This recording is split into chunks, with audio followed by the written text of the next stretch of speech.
semuanya, perkenalkan nama saya Wilfrian Priyanti dengan NIM 230114012. Kelas 3E, Prodi Pendidikan Guru Sekolah Dasar, Fakultas Keguruan dan Ilmu Pendidikan Universitas Nusa Tenggara. Video kali ini saya buat untuk mengenai tugas UTS mata kuliah keterampilan berbahasa Indonesia dengan materi tentang keterampilan berbicara permulaan. Yang pertama yaitu pengertian keterampilan berbicara permulaan. Keterampilan berbicara permulaan adalah kemampuan mengucapkan kata-kata atau bunyi saja. Keterampilan ini umumnya diterapkan atau dipelajari di kelas rendah sekolah dasar. Keterampilan berbicara permulaan juga merupakan kemampuan dasar untuk menyampaikan pikiran, ide, dan informasi secara lisan. Ini juga merupakan fondasi penting dalam komunikasi sehari-hari, terutama dalam setting pendidikan dan sosial. Pada tahap awal, keterampilan berbicara mencakup kemampuan seperti menyusun kalimat sederhana, berinteraksi dengan orang lain, dan memahami serta merespon percakapan. Yang berikut tentang prinsip keterampilan berbicara permulaan. Ada beberapa prinsip dasar dalam keterampilan berbicara permulaan. Yang pertama, kesederhanaan, di mana menggunakan kalimat pendek dan kata-kata yang mudah dipahami. Yang kedua, kejelasan. Pastikan pesan yang disampaikan jelas dan tidak ambiguous. Yang ketiga, keberanian. Tidak takut untuk berbicara meskipun ada kesalahan. Yang keempat, konsistensi. Latihan secara teratur untuk meningkatkan keterampilan. Dan yang kelima, interaksi, di mana berbicara dengan orang lain untuk mendapatkan umpan balik dan relasi di alam situasi nyata. Materi yang berikutnya yaitu tujuan keterampilan permulaan. Di sini ada 5 tujuan keterampilan berbicara permulaan. Yang pertama, komunikasi efektif. Mengembangkan kemampuan untuk menyampaikan pesan dengan jelas dan tepat. Yang kedua, interaksi sosial. Membantu dalam berinteraksi dengan orang lain, membangun hubungan, dan berkolaborasi. Yang ketiga, kepercayaan diri. Meningkatkan rasa percaya diri saat berbicara di depan orang lain. Yang keempat, meningkatkan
adalah berbicara yang bertujuan untuk memberikan dorongan, rangsangan, atau stimulus kepada lawan bicara.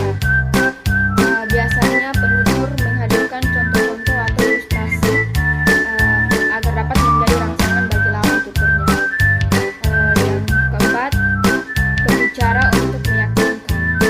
Berbicara untuk meyakinkan adalah berbicara yang bertujuan untuk mempengaruhi atau persuasif lawan bicara. Karakteristik berbicara ini adalah dengan memberikan landasan teori, konsep, janji, atau alasan tertentu agar lawan bicara lebih percaya atau yakin dan mengikuti apa yang dibicarakan. Jenis keterampilan berbicara yang ketiga yaitu keterampilan berbicara berdasarkan jumlah pembicara. Dapat dibedakan lagi menjadi 3 bagian, yaitu yang pertama berbicara sendiri, yang kedua berbicara antar pribadi, yang ketiga berbicara antar kelompok. Berbicara sendiri atau monolog adalah berbicara yang dilakukan tanpa adanya lawan bicara. Jenis berbicara ini sering ditemukan pada pemain drama. Pemain sering berbicara pada dirinya sendiri atau membicarakan orang ketiga. Yang kedua, berbicara antar pribadi atau dialog adalah berbicara yang dilakukan perseorangan atau pembicara kepada perseorangan atau lawan bicara. Yang termasuk ke dalam berbicara ini misalnya bertelepon dan bercakap-cakap. Yang ketiga, berbicara antar kelompok adalah berbicara yang dilakukan kelompok satu dengan kelompok yang lain. Yang termasuk dalam berbicara ini adalah berdiskusi, berbicara perseorangan tetapi mewakili kelompok kepada kelompok lain juga termasuk ke dalam berbicara ini, misalnya berdemo dan berkampanye. Jenis keterampilan berbicara yang keempat yaitu keterampilan berbicara berdasarkan metode yang digunakan. Dalam jenis ini dibedakan lagi menjadi 4. Yang pertama, berbicara mendadak atau tanpa persiapan. Yang kedua, berbicara membaca naskah. Yang ketiga, berbicara menghafal, dan yang keempat, berbicara ekstemporan. Yang pertama, berbicara mendadak atau tanpa persiapan disebut juga berbicara impromptu, yaitu berbicara yang menggunakan metode serta-merta yang dilakukan berdasarkan kebutuhan sesaat. Yang kedua, berbicara membaca naskah. Berbicara membaca naskah adalah metode berbicara yang tergantung penuh terhadap naskah yang dibaca. Yang berikut, berbicara menghafal. Berbicara menghafal adalah berbicara yang menggunakan metode tanpa naskah atau teks. Berbicara ini sangat mengandalkan ingatan. Akibatnya, pembicara berbicara dengan cepat tanpa menghayati maknanya, sulit menyesuaikan diri dengan konteks pendengar, dan menampilkan menjadi tidak menarik penampilan menjadi tidak menarik atau membosankan. Yang keempat, berbicara ekstemporan. Berbicara ekstemporan adalah berbicara dengan menggunakan metode perpaduan antara metode menghafal dengan metode membaca naskah. Artinya, pembicara sebelumnya sudah menguasai teks, kemudian menyiapkan catatan kecil yang berisi garis-garis besar masalah yang hendak disampaikan. Dalam metode ini, pembicara akan lebih santai dan menyesuaikan diri dengan konteks yang terjadi saat itu. Materi yang kelima yaitu indikator kemampuan. Yang pertama, kemampuan mendengarkan.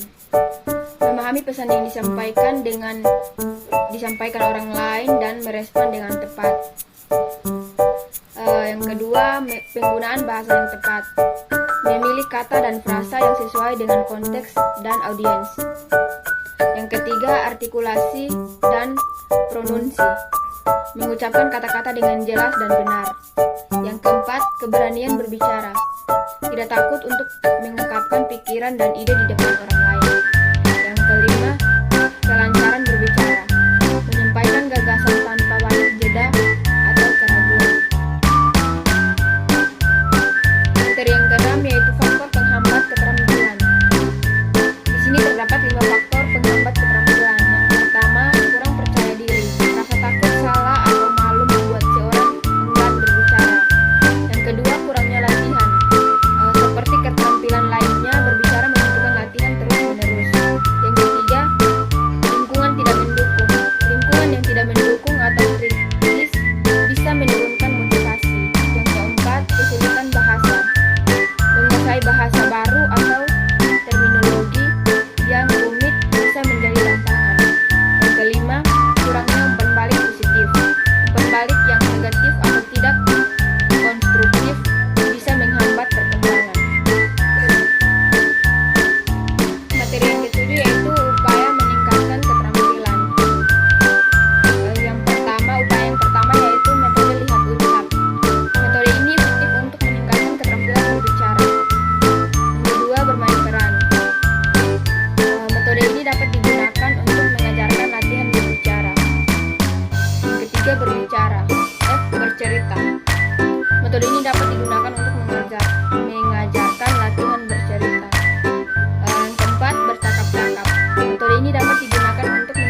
ketiga, berbicara dengan teman dan keluarga. Berbicara dengan teman dan keluarga dapat membantu kita untuk merasa lebih nyaman berbicara di depan orang lain.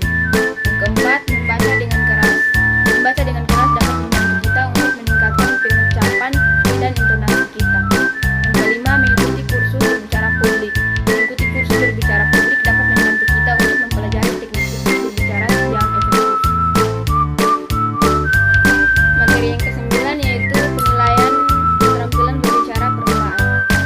Penilaian yang pertama yaitu observasi langsung. Memperhatikan bagaimana seseorang berbicara dalam berbagai situasi, baik formal maupun informal. Yang kedua, umpan balik dari orang lain. Mendapatkan masukan dari pendengar tentang kejelasan, kelancaran, dan keberanian berbicara. Yang ketiga, tes dan kuesioner. Menggunakan alat tes atau kuesioner untuk menilai berbagai aspek keterampilan berbicara seperti artikulasi, intonasi, dan pemahaman. Yang keempat, proyek atau tugas. Melakukan tugas berbicara tertentu seperti presentasi atau diskusi kelompok dan menilai performa berdasarkan kriteria yang ditetapkan. Materi yang ke-10 dan yang terakhir yaitu evaluasi keterampilan berbicara permulaan. Hampir sama dengan penilaian, di mana yang pertama observasi langsung. Kita harus perhatikan cara seseorang berbicara dalam berbagai situasi dan catat kekuatannya serta area yang perlu ditingkatkan. Yang kedua, rekam diri sendiri. Dengarkan kembali rekaman untuk menemukan kesalahan atau bagian yang bisa diperbaiki. Yang ketiga, umpan balik dari pendengar. Minta pendapat dari teman atau guru tentang performa berbicara. Yang keempat, tes atau kuesioner. Gunakan alat ini untuk menilai aspek spesifik dari keterampilan berbicara seperti intonasi, kejelasan, dan kelancaran. Yang kelima, penilaian berbasis tugas. Buat proyek atau tugas berbicara tertentu dan nilai berdasarkan kriteria yang telah ditetapkan. Sekian penjelasan singkat dari saya tentang keterampilan berbicara permulaan. Terima kasih.